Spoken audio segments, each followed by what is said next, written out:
Alrighty, so it's time to look at these free games that happened on Friday, and I know it's relatively late at night, but I try my best to basically right after when I finish work, I immediately watch the highlights of all three of these games and watch the 15-minute condensed version of both of these games, and also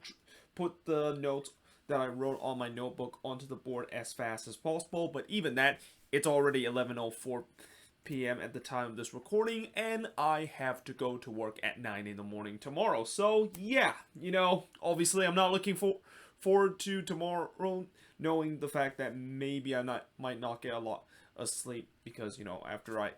finish recording this video, I still have to upload it, and I basically have to wait for this video to finish upload before I go to bed, which hopefully I can get to bed before 12:30 and maybe at least get like an 8-hour sleep before tomorrow, which I have another full shift that's going to be happening tomorrow. But in terms of the free games that happened on Friday, well, let's just say that if you like goals,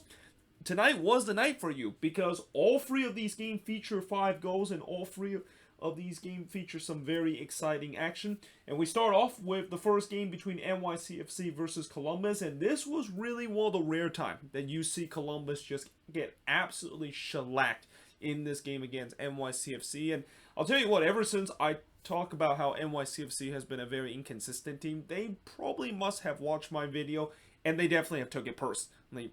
for me calling them inconsistent, because in these last couple of games they have looked like the NYCFC from a couple of years ago, where they were considered a powerhouse in the Eastern Conference. Now, in the first half, Medina did blaze one high from 21 yards out before Zairian did blast a volley that was blocked by Chanel from close range. I thought after NYCFC dominated the possession early, things were starting to kind of turn the other way, where Columbus was the one that was kind of dominate the possession after 5 minutes of play. But instead, it's NYCFC, the one that gets the opening goal, and it's Tati Castellanos who scored from Medina to give NYCFC a 1-0 lead. That last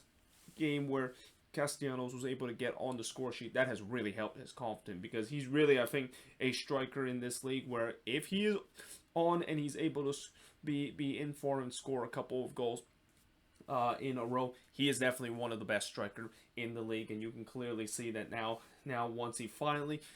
got a goal after kind of a goal drought that he had endured back in July and June, he's now able to score goals again. And watch out, Castellanos, I won't be surprised he could be scoring a couple of goals in a row and can challenge that golden boot race. But just 3 minutes later, Medina trying to get on the score sheet after he, of course, was on the assist chart, but unfortunately he hits that one just wide from close range. And the momentum was definitely with NYCFC, although that seems like it was kind of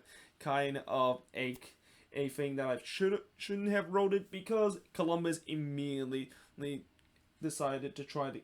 to push to get the equalizer. First, it was Ariane blast a free kick from 30 yards out, but he just missed that one wide in the 21st minute. Like, I would not be surprised if that one went into the back of the net, because that's what Zairian can do. He is probably the best free kick taker in this league, because we have seen him able to score some incredible free kick no matter where exactly the area is once he strike it toward net.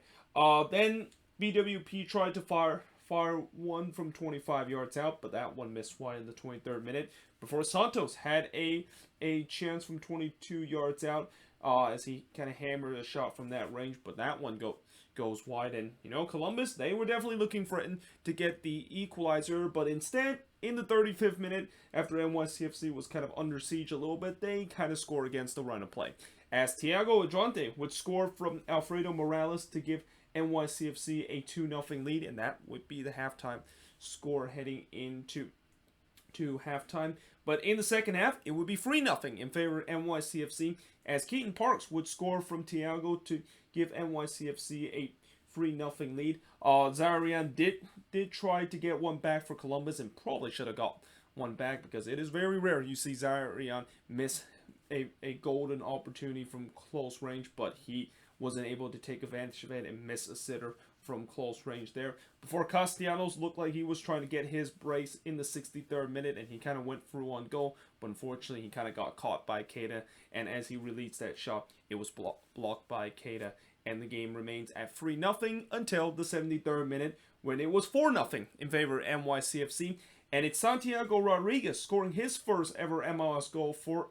NYCFC as he scored from Alfredo Morales. So Morales, 2 assists in this game, definitely having a great night. And that also says the same with NYCFC, who were 4-0 up in this game. Hatardo did try to get one back for Columbus, but his effort missed wide from close range. And, despite the fact that Columbus clearly was wellly beaten in this game, they were still looking to try to get a consolation goal and maybe get some of their fans something to cheer about of what has been a rare miserable night that their fans have to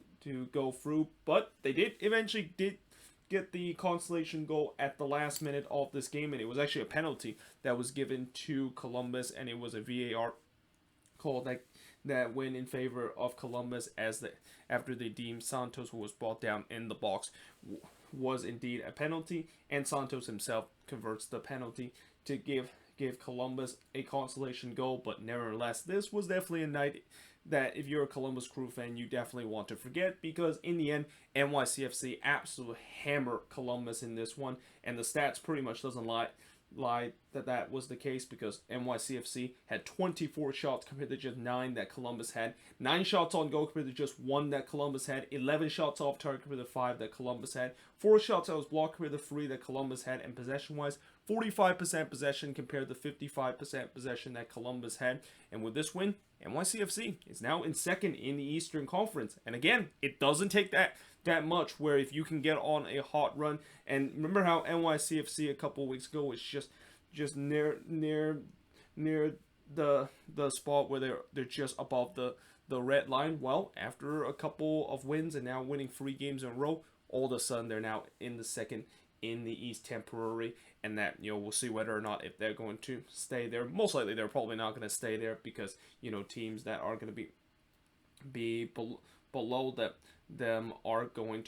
to get a win to try to get that second spot back. And one of those teams that look like is going to get that second spot back is Orlando City, because they play against Atlanta United, and this was probably one of the most memorable Orlando City versus Atlanta United game in these last couple of meetings, or ever since this rivalry started back in 2018,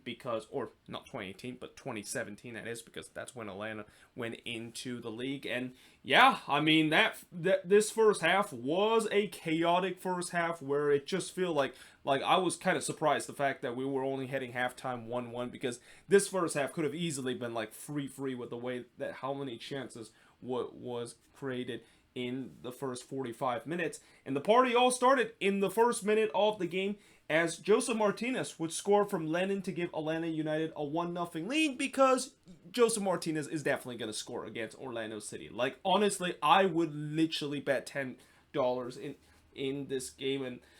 to see Joseph Martinez potentially get on score sheet, because he owns Orlando City. I mean, there's a reason why he's pretty much the daddy of Orlando City, because he just loved to score against Orlando City, and especially loved to score against them down in Explorer Stadium. And it's unsurprising that just 47 seconds in, he made his presence once again. If you're an Orlando City fans, it's like, yeah, oh, here we go again. Looks like it's him. It's our most hated player, and pretty much our biggest nemesis once again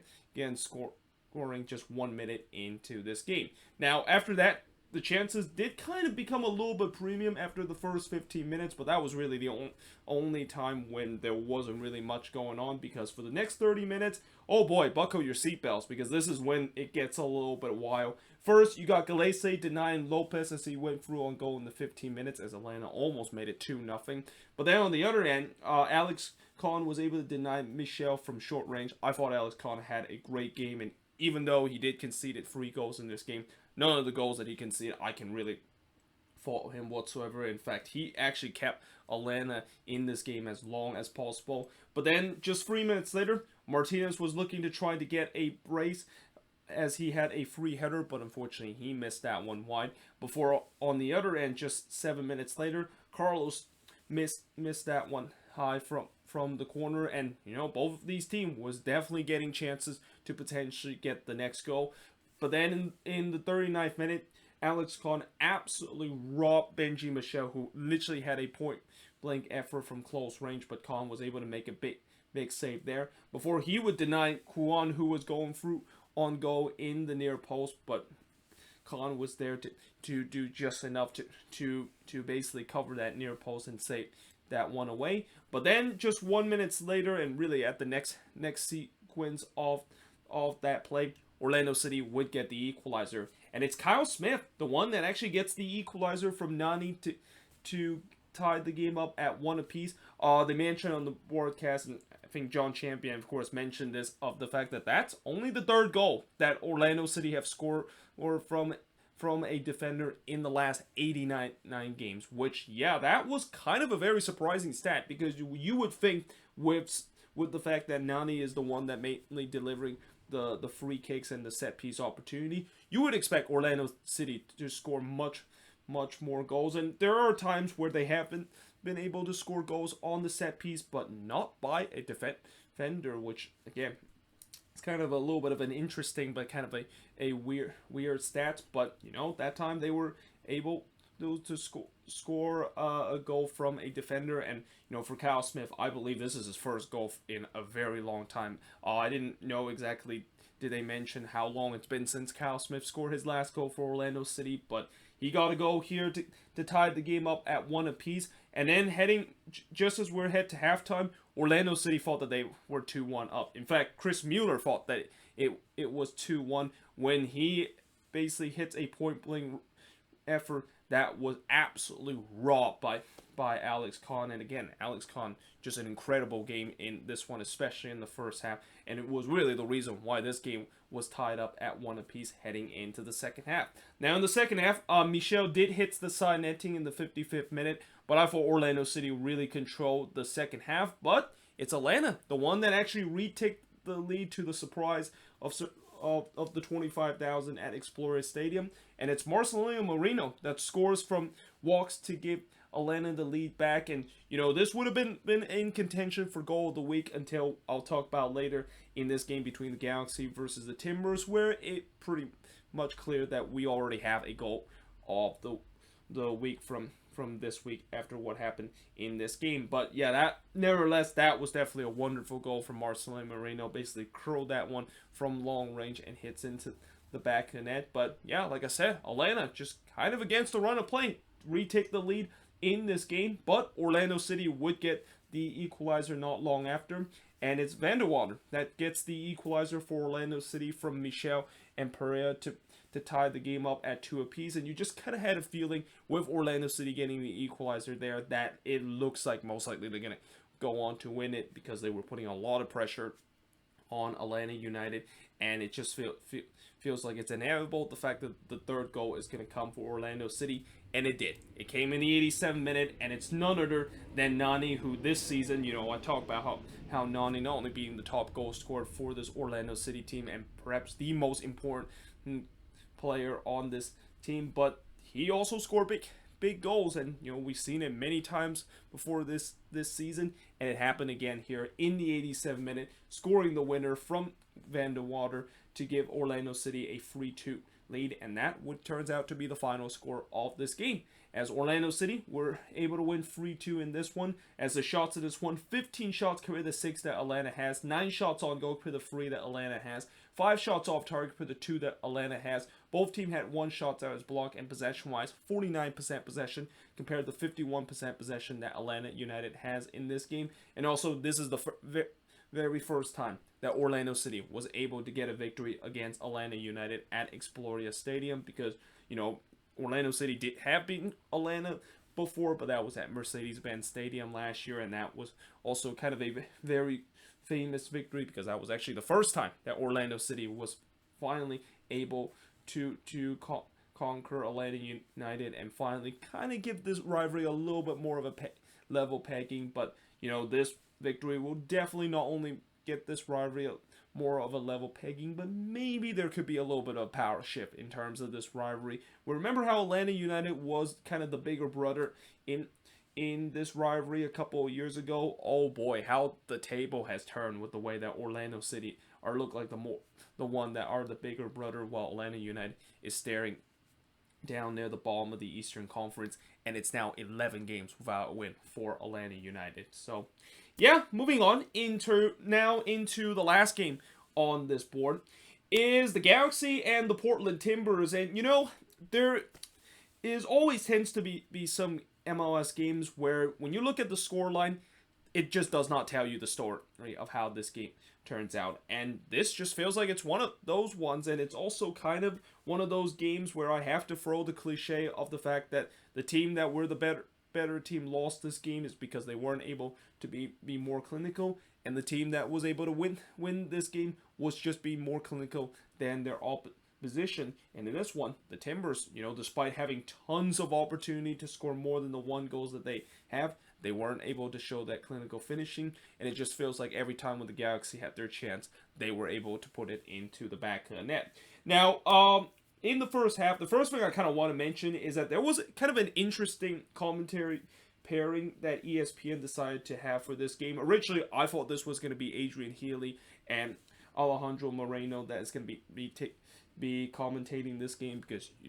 this game, of course, was commentated by John Champion and Taylor Twellman, who is the main commentator for ESPN. And usually for a doubleheader, I expect it's kind of like the secondary guy, and the secondary guy for ESPN is Adrian Healy and Alejandro Moreno. But instead, we got a commentary pairing of Kevin Egan and Brian Dunsiv. Kevin Egan, of course, the main commentator for Atlanta United, and Brian Dunson, the color commentator for RSL. So it was kind of an interesting pairing, and a pairing that, I don't think neither of these guys actually work with each other, but I thought throughout the game they actually did a relatively good job. And I would say that it was definitely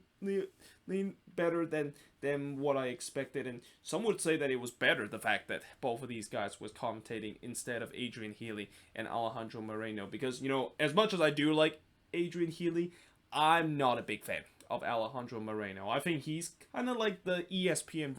version of Alexi Lawless, that of course works at Fox, where how Alexi Lawless, when he commentates game, people get very annoyed with the way that he commentates. It's the same thing with Alejandro Moreno. I mean, he kind of sometimes just don't really talk about the game and just kind of get distracted the fact about some main headline. Like, I remember the game when Atlanta played against New England. Like, literally the entire 90 minutes he was talking about just Joseph Martinez and his situation with Gabriel Heinze, and it just kind of drives me. I think near the end of the game, kind of just drives me nuts. I'm like,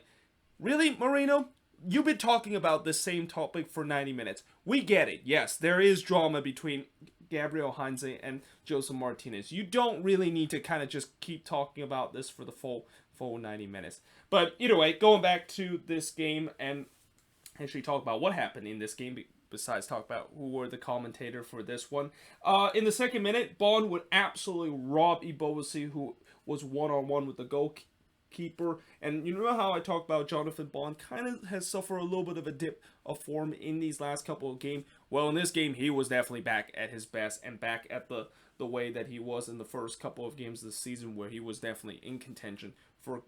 goalkeeper of the year. But in the 10th minute, for shoot, then blazed it high from long range, and the Timbers, they were all over the Galaxy early in this game. But remember, this was just one of those games where, despite the fact that how much the Timbers dominate the game, the Galaxy would always find a way to score against the run of play. And it first happened in the 27th minute when Revolution scored an absolute golazo, and definitely is going to be the goal of the week, where he basically just scored a bicycle kick. Like, honestly, when you score a bicycle kick, it's pretty much automatic that you are going to win goal of the week, and definitely is going to be even contention for goal of the year too. I mean, that was just a spectacular kind of technique from Revolution, who just cannot stop scoring goals. Like, Ryan Revolution is a guy that, a couple of months ago, you probably have never heard of this kid, but ever since he got the opportunity, because Chicharito has been in the silent, he has definitely made the most of his opportunity. And it's also going to be an interesting situation, and also kind of a good problem for Greg Vanney and for the Galaxy to have. Once Chicharito does back, do you want to bring Chicharito back straight away and replace Revolution, or the fact that you decide to keep him there, or maybe even they might go with two striker with Revolution, knowing the fact that he's been a red hot player. You probably do not want to just kind of remove your red hot striker with the way that his form has been. But before we even had a chance to kind of marvel in terms of the amazing bicycle kick goal that he scored, on the other end, the Timbers immediately equalized, and it's a Bobacy that scored from Chara and Valeri as the Galaxy pretty much had got caught of the classic mistake of, you know how when you're always the most vulnerable when you just score a goal. Yeah, that defense did not get that memo, and they basically switched off and allowed the Timbers to tie the game up at 1 apiece. It looked like they were going to take the lead just 1 minute later, but Bond once again absolutely robbing Abovasi twice, first from close range and then on the fall up where Abovasi was trying to hit that one in, but Bond was able to just get enough to save that one away. And again, it just feels like any time when the Timbers looked like they were going to take the lead and had the momentum, the Galaxy out of nowhere were able to score against the run of play, and it happened for the second time in the 33rd minute when Vasquez would score from Araujo to give the Galaxy a 2-1 lead before Revolution tried to one-up his bicycle kick as he was trying to do a little Rui Diaz, a long-range chip from about a long-range effort from the center circle, but unfortunately that one goes wide. But despite the fact that the Timbers, of course, were by far the better team, the Galaxy had the lead heading into the second half. And in the second half, there was a penalty that was given to the Galaxy after Clark, who came off his lines, but unfortunately he took down Cabral in the box. That is definitely a penalty, which Sasha Kleshin was able to convert that penalty to make it 3-1 in favor of the Galaxy. Before it was 4-1 in favor of the Galaxy as Samuel Grinseer scored his first ever MLS goal from Araujo, and I think that goal really broke the Timbers because, again, the Timbers, they were by far the better team for the majority of the game, but when you find yourself down 4-1 and see your opposition just being more clinical in front of net, that has to be really deflating. Though I will say that they were trying to maybe make this game a little bit interesting. Botley did try to go for a weak effort from long range, which was unsurprisingly gathered by Jonathan Bond. Before Mora did hit it wide, despite the fact that he had a free header, was trying to do the same thing that he did against Minnesota, but no luck this time. But then in the 77th minute, it could have been 5-1 in favor of the Galaxy, and it probably should have been 5-1 in favor of the Galaxy, as Steve Clark made an absolute amazing save, robbing Cabral as in some ways, I feel like this was more of Cabral making a bad miss than maybe Clark, of course, saving that. Like, don't get me wrong, Steve Clark made an incredible save on that, but Cabral, seriously, he basically just being very casual, trying to tap that one in, and it just kind of just goes straight to Steve Clark. And Cabral is definitely a guy that I think he is snake bit. He is a guy that just have no confidence whatsoever, and it's not a surprise a lot of Galaxy fans have not been happy with the way that he's been performing. And with most of the signings that the Galaxy have made so far this off season, Cabral is definitely a guy that has been one of the biggest letdown because they thought that he could be a good goal scorer. Instead, he has still yet to. Well, he has found the back end net, I think, once, but clearly he has had tons of missed opportunity and tons of goals that it's kind of harder to miss those goals than actually score on it. And this was kind of one moment where it was kind of harder for Cabral to potentially miss that one instead of actually scoring this goal. But nevertheless, the Galaxy did win 4-1 in this game against the Timbers, and the shots in this one, 19 shots compared to 12 that the Timbers had, 6 shots on goal compared to 4 that the Timbers had, 8 shots off target compared to 5 that the Timbers had, 5 shots out of block compared to 3 that the Timbers had, and possession-wise, 54% possession compared to 46% possession that the Timbers had in this game. And really, at the end of the day, if you're the Portland Timbers, yes, they're going to say that this was a resort that they probably should have got a point out of this game with the performance that they had in the first half and parts of the second half. But at the end of the day, when you're not clinical in terms of your finishing, that of course is what happened. And now this Timber side has started to really find themselves back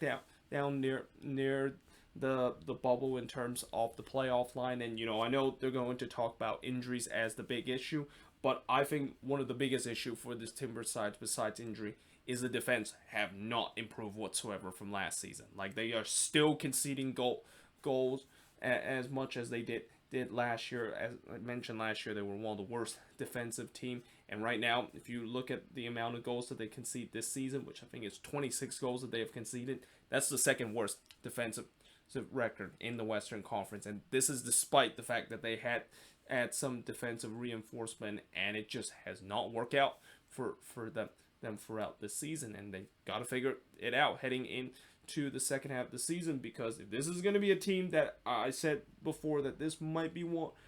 a team that could be competing for MLS Cup in the beginning of the season. I mean, even kind of predict them finish at the top of the Western Conference, which that turns out to be one of the worst prediction I've made in the beginning of the season. Yeah, they really need to have some reinforcement in the defense, and especially going to the summer transfer window, potentially getting that. But either way, hope you guys enjoy this video. If you do, make sure you guys leave a like, smash the subscribe button. Let me know in the comments below what do you think of all three of these games. And yeah, hope you guys enjoy this video, and I will see you guys next time.